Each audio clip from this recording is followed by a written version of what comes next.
L'ufficio anagrafe del comune di Curtarolo a novembre potrebbe chiudere. Oggi ci lavorano solo 2 dipendenti che per allora andranno entrambi in pensione. Curtarolo, 7.300 abitanti, ha 19 dipendenti comunali, mentre secondo le tabelle del Ministero dell'Interno dovrebbe averne 46.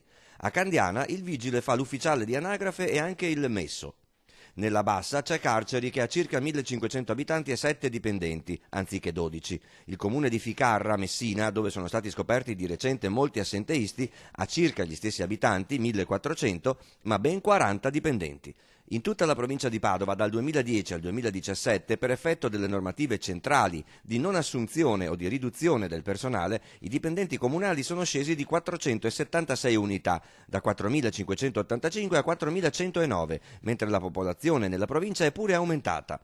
La CISL di Padova ha scritto al presidente Zaia facendogli un appello. È quello di inserire la possibilità che gli enti locali vengano inseriti nelle 5 deleghe e quindi possono essere svincolati da alcune normative che obbligano alla mancata assunzione e alla riduzione dell'assunzione di personale.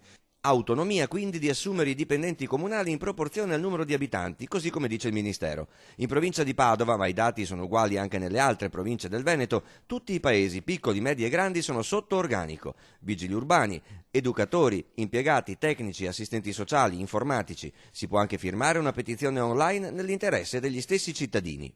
Il ruolo del pubblico dipendente viene visto sempre come un ruolo marginale, per cui la richiesta che facciamo oggi noi è proprio questa, di rilanciare il ruolo del pubblico dipendente perché è importante per dare servizi adeguati alla cittadinanza.